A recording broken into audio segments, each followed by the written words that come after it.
Welcome to Mission Promise, navigating special education for military families. I'm your host, Carla, a spouse of a retired Marine, and I'm so excited to be here with you, sharing stories, insights, and resources that can help military families like ours navigate the world of special education. Let's dive in.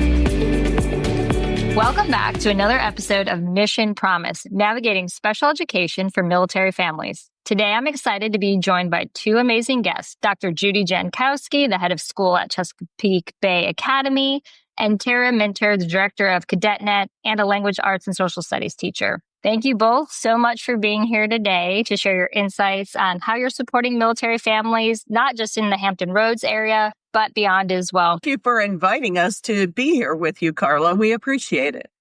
I'm excited to dive into some of the details about CBA and CadetNet, your new virtual academy. After our recent conversation, I'm excited to share more about both of those offerings and talk some more about our military families. So let's go ahead and get started. Dr. J, can you tell us a little bit about Chesapeake Bay Academy as a brick and mortar school and what makes that in-person experience unique for those located in the Hampton Roads area?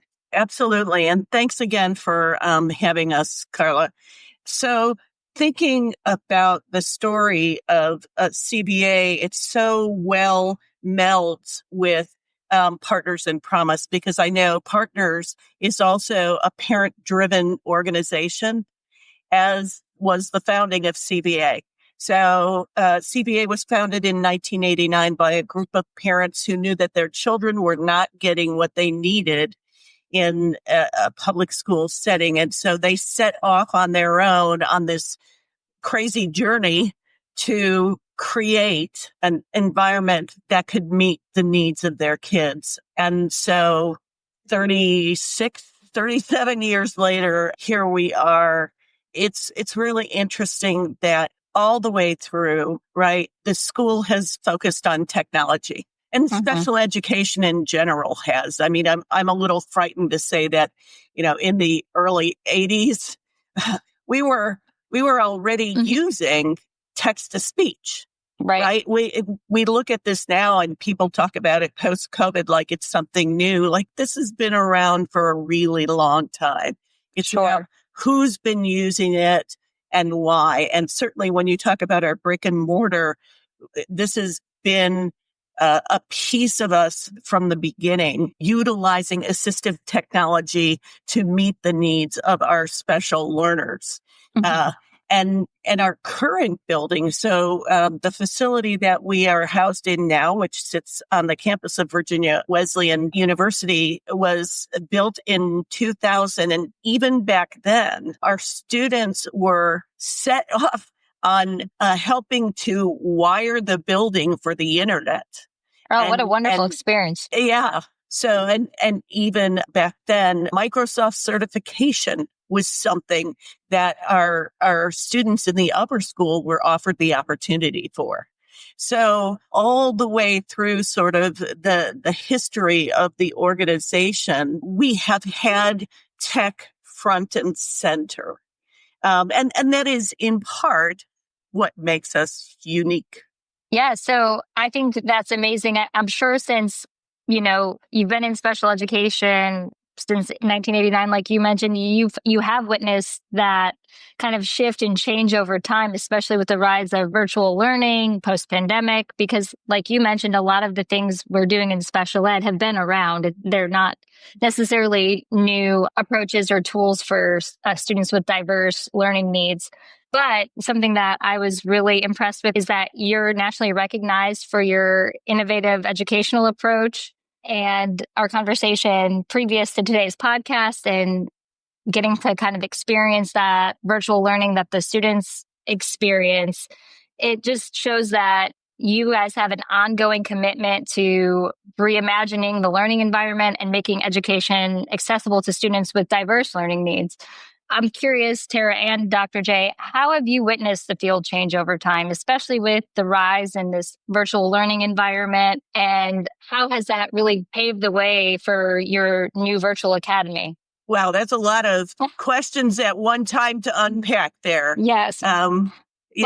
Let's go back. How have you seen, you've been a part of special ed, for quite some time. How have you seen it kind of change over time in relation to this virtual learning post-pandemic? Well, I think I'm going to go for the first half of it first. And that is a little scary to me because I've been doing this a while. When I was an early educator, self-contained special education was sort of the norm, right? And then in 1990, I think it was the Regular Education Initiative. And it happened to just parallel at the same time with a recession. And magically, there were decisions made that every student needed to be pushed in as much as possible. And certainly, the whole concept of the least restrictive environment, which was born in that moment, is one that I support. We want to stretch our kids as far as we can. That said, is it truly what's serving students best? And I think very recently, some research came out that questioned some of that.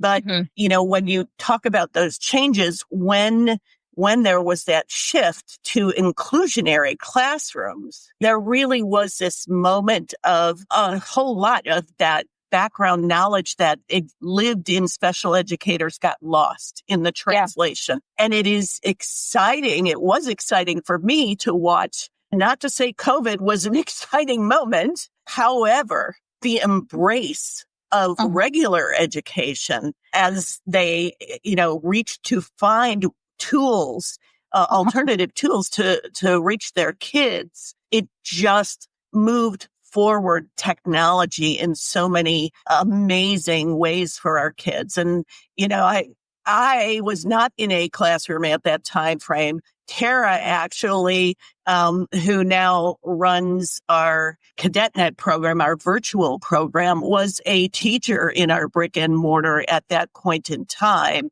And that was where we really got innovative, right? The things that we had been using forever were one thing, speech to text, text to speech, those sorts of more mainstream, pedestrian. But then we really started to go out on a limb. And Tara, you were living it. So I think this is the point that I handed off to you. Yes, I was gonna say that, Dr. J, thank you. I was gonna say, Tara, since you did live it and you were kind of part of that shift, do you think that the shift kind of paved the way for the creation of CadetNet? And what did that virtual learning, how did it kind of shift or look different post-pandemic? Right. So I think none of us really had an easy time with COVID, right? We weren't prepared to take our teaching online fully.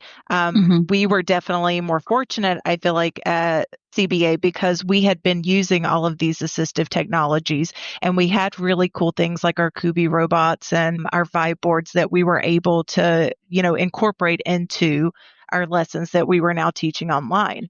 So when we came back fully in person, we were still using those technologies.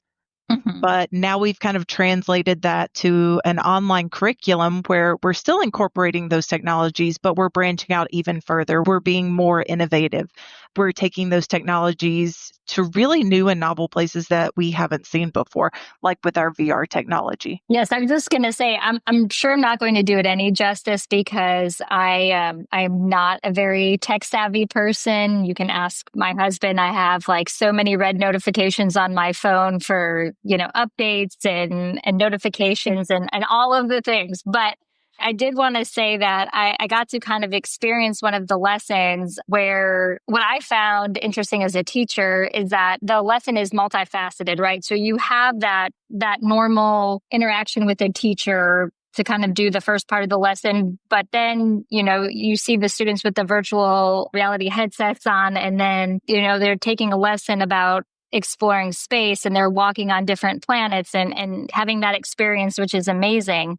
Can you explain a little bit more about Kubi robots and the different types of technology that kind of sets CadetNet apart from the standard Zoom style virtual education I think most parents or listeners might be thinking about when they hear virtual ed? Sure. And you really do kind of have to experience it for yourself to kind of understand and appreciate how amazing the educational technology is. And that's one of the reasons we do offer demos for students and parents. If you're interested in our virtual education, please contact us and sign up for a demo class where we can take you into this VR world and let you see everything that we're capable of. I really think that VR is an exciting part, but it's only a piece of the puzzle, right? What really sets CadetNet apart from kind of the typical Zoom class, especially those that we experienced during the pandemic, is the variety of learning experiences that we do offer. So unlike your typical Zoom style education, our lessons are hands-on, they're interactive learning opportunities, and we can really take concepts that are abstract, like you mentioned earlier with space, and make that a hands-on learning activity. So imagine your class goes to space and you're on the moon and you're physically manipulating items to arrange a model of the solar system. Or we could take a trip to a tropical rainforest and they're getting that multisensory education, like hearing the sounds of the birds and the rain and the water flowing and seeing, native plants and animals in that environment. I oftentimes kind of compare it to think of it as like going on the most VIP experience field trip that you've ever been on. So turning, things that are abstract into practical and relevant experiences. And that's all hosted on our secure platform, accessible only to CadetNet students. I know sometimes parents worry about safety of their kids in virtual environments, but CadetNet students are the only ones that have access to our virtual environment. And there's always a teacher present to guide and support them. It's important to put out there that our CadetNet instruction is all synchronous. And when you start to think about how it's different from some other virtual offerings, it is all synchronous and it is all staffed by licensed teachers in the state of Virginia. So there's some conversation around the differences between what is sort of in a brick and mortar and what is in our virtual, but then what aligns across those. The mission of our school is served equally in both of these environments, right? And that mission is really about empowerment our students and getting them the skill sets and the strategies and the tools that they need to be successful. And getting hands-on with their learning is just one part of it, right? There's really cool things going on, but I have to put a huge shout out to the educators who are providing this. There has to be vision.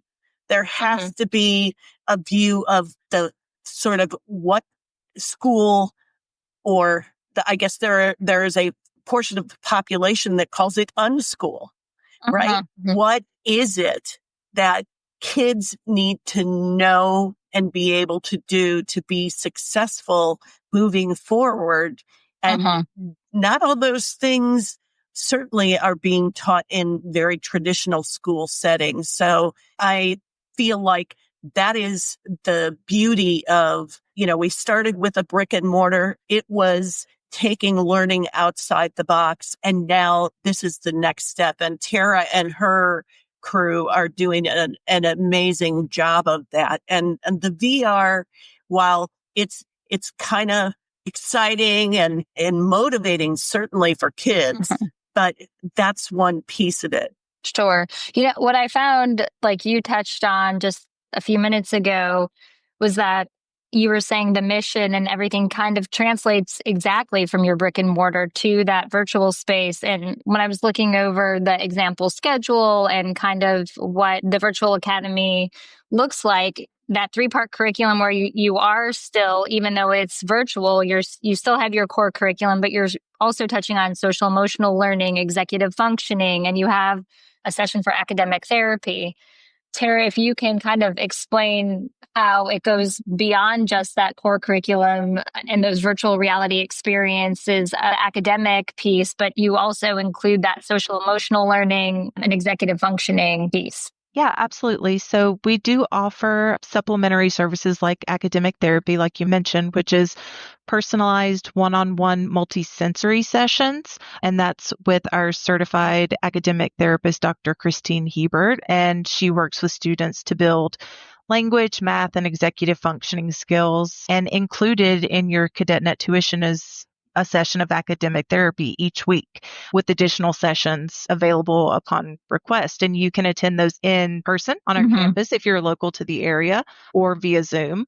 And then we also have social emotional curriculum that we are supported by using Allo VR. And this is just our virtual reality curriculum that supports mental resilience through mindfulness and incorporates VR activities to assist students. It's all inclusive, it's research based, and it just kind of helps our kids develop emotional strength and self-awareness, which are really important skills, to have.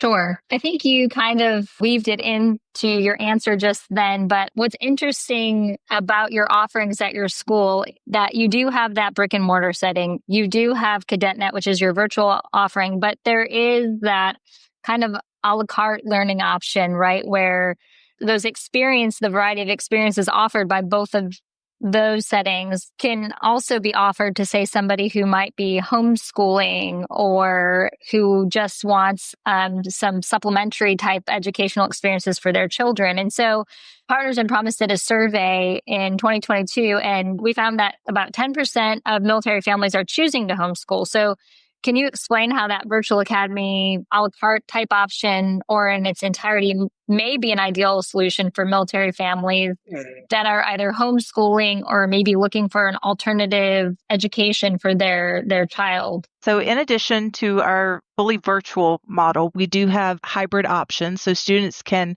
participate in extracurricular activities at CBA. So if they are local to the area, they can come to our campus and attend our community events, clubs like coding, chess, or art. But, as a member of a military family, I completely understand how challenging it is to constantly move around. And it feels like you're really starting over each time, establishing those roots and connections. However, with CadetNet, it provides the stability and continuity that I think is so important for students. Instead of, trying to find somewhere to fit in at school, they already have, a consistent educational experiences where their needs are being met, where they have established friendships. And, they feel included in a community. So that can travel with them regardless of what duty station they're at. It doesn't really, yeah. And whether you have a social need or you're a diverse learner, that type of community and having that sense of community is helpful regardless. I really appreciated you asking the question, though, sort of about the a la carte versus the sort of big picture. So our program, if you choose to take on the whole thing, right, it's the core academic subjects. It's language arts, social studies, math, and science, as well as Tara pointed out, social and emotional learning, academic therapy. And then we also have an advocate time, which is just support one-on-one for, hey, how you doing? Are your assignments up to date? What's going on there? Sure. But what we've learned a lot is that homeschool families they have parts that they, want to do themselves. They have parts they want to do out in the community. And then, there are parts that they do need help with. If your student is dyslexic, you probably want someone who has that expertise to provide support, or has a challenge in math, a specific learning disability in math. You want somebody with some skills to provide that intervention. So when it was conceived, we thought, okay, we're going to do this all at one program. We sort of learned this is okay for us to offer, in individual pieces. So at this point, the four core courses are each available individually. Academic therapy is available individually, even if you want to, do the curriculum on your own, but your child needs support.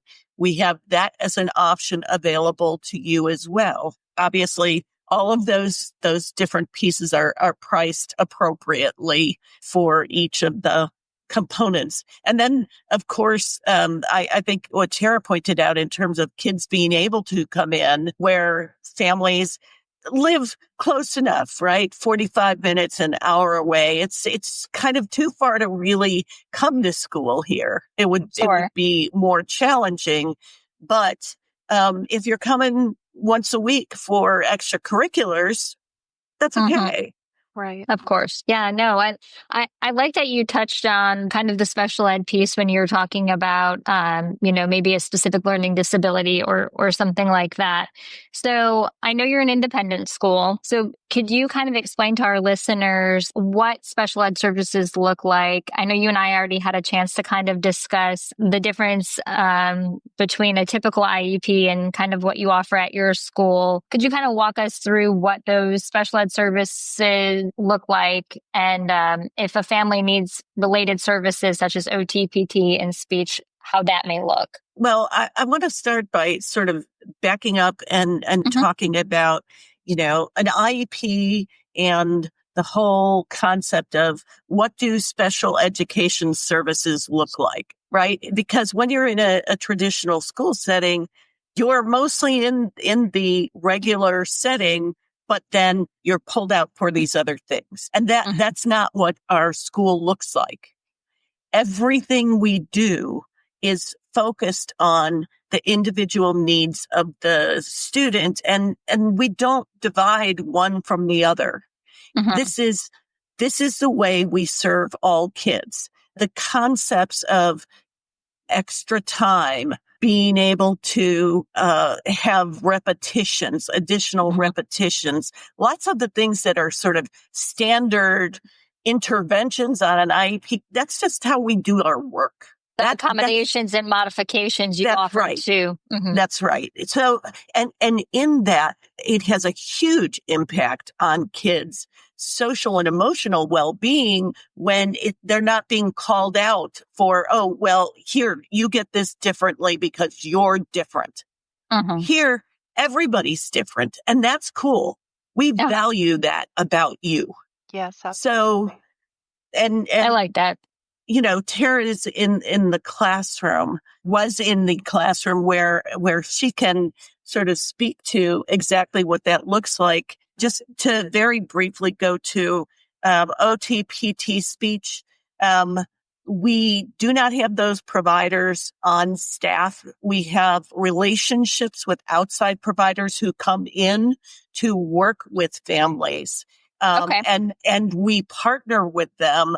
That's the other thing that I feel really good about is lots of families, when they have a student who has needs or who is getting those related services, get them outside of school. Sure. And there is no interface no discussion between a classroom teacher and that provider. We are all about building partnerships between family and school and providers. And when we all are talking from singing from the same sheet of music, as you will, you have a speech and language person come in who is saying, these are the interventions that I'm providing. Here's how I'm doing it. Here's the language that I'm using. And that person shares it with the classroom teacher, and the classroom teacher shares it with anybody else, any of the paraeducators who are serving this student. And obviously they're doing it at home. When kids are getting this in a comprehensive manner, it is like magic.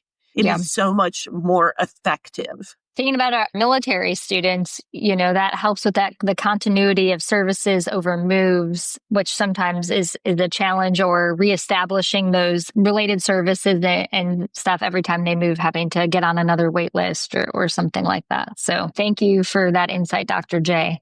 Going back to talking some more about military families, given your location in the Hampton Roads area and the virtual option now with CadetNet, it seems that both CBA and CadetNet have the ability to provide a variety of options for military families, both locally and who may be homeschooling or stationed elsewhere.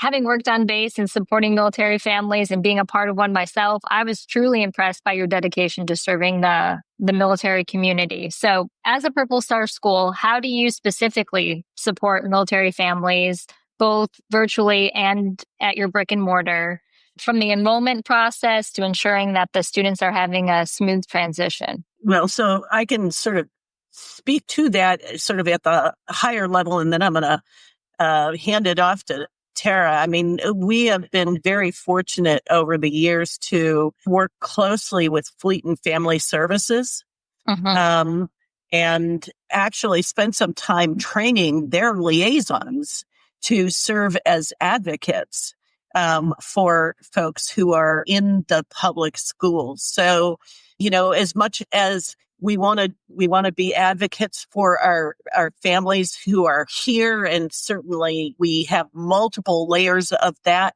I really feel like we need to, we start at the top, it's going to trickle down, right?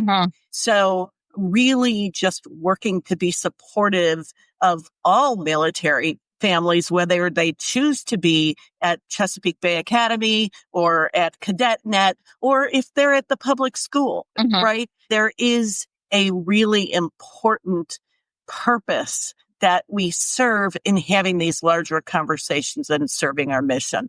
So when you get down into the level of the building, I know that, we have families who are going to be PCSing into the area who come to us at all different times of the year. This is not we're sorry, we only do admission at this time of year.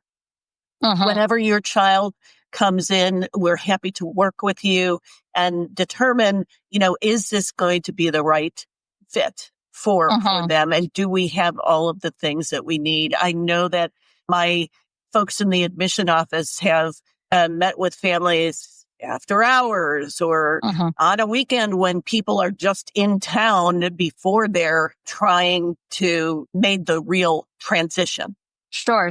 Yeah, no, as a parent that has moved with school-age children, I can't tell you how nice that is to hear and how supported that makes me feel, because sometimes when you're choosing a different option other than your local public school, you, like you said, you're kind of confined by enrollment dates and different things. So your student, you may have to then have your student transition to the new area and go to kind of a temporary educational setting until that enrollment period opens. So thank you for seeing that military families have unique circumstances and kind of supporting them through that challenge. Well, and it goes both ways, right? So we want to be supportive when they're coming in, but we also want to be supportive when they know that they have to transition out. And I feel like that's one of the most difficult times is when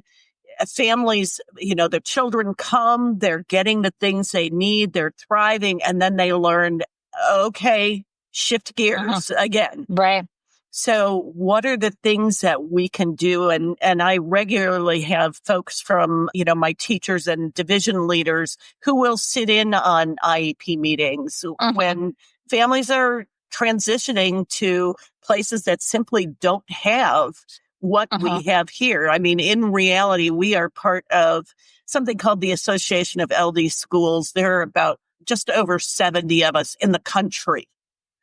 And numerous of them are really very focused on the reading side of things. So for families with kids with ADHD or, math disability or, our higher functioning kids on the autism spectrum, tier 1 kids who are incredibly bright, but need some support with the social side of things. All of those folks can find the support that they need as they're making that leap.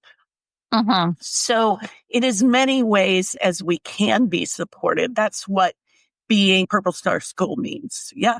I mean, I think the common thread through this entire podcast is that you're all about building these partnerships, whether it's within your school, within the community, our military liaisons, like you mentioned. So I think that building of those partnerships really creates a great foundation for our military families, kind of provides that whole like wrap service type of an idea. So thank you for that.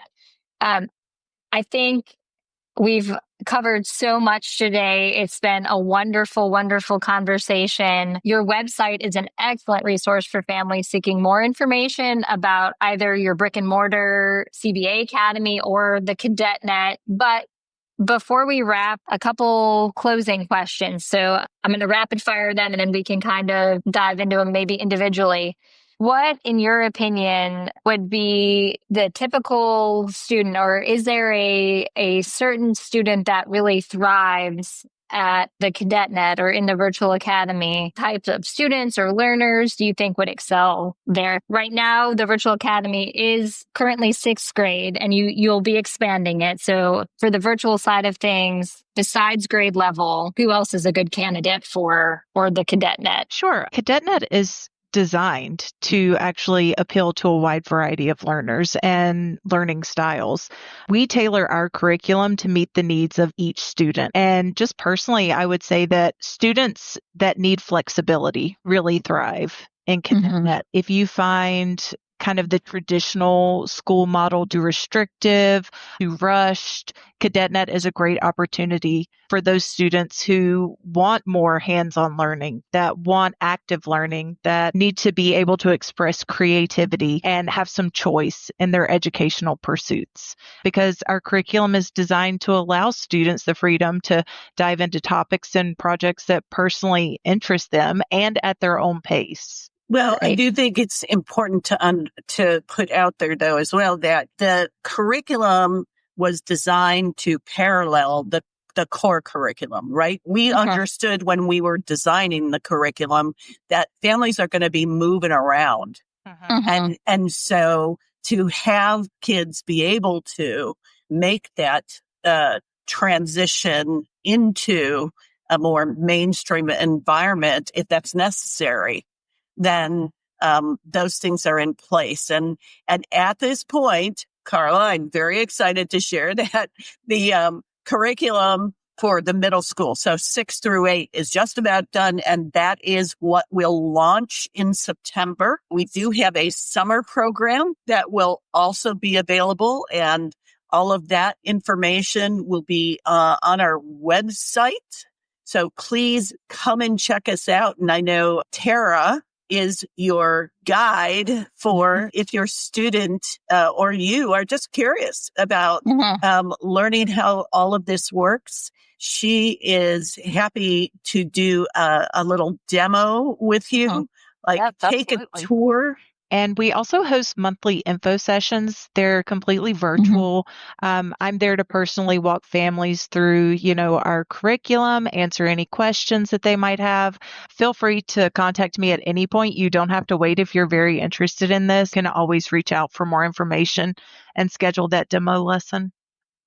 Great. Thank you both for your time. This has been very insightful. I loved experiencing the virtual reality lesson, as well as another fabulous lesson that I thought was neat that I didn't mention earlier was when we were talking about interviewing people and your students have the opportunity not to just read about people in a book or, Google search or whatever, that the virtual reality allows them to go and actually interview these historical figures live. So thank you for what you're doing for students with difference in learning. And I look forward to see CadetNet continue to grow. Thank you for the opportunity. Yeah, thank you.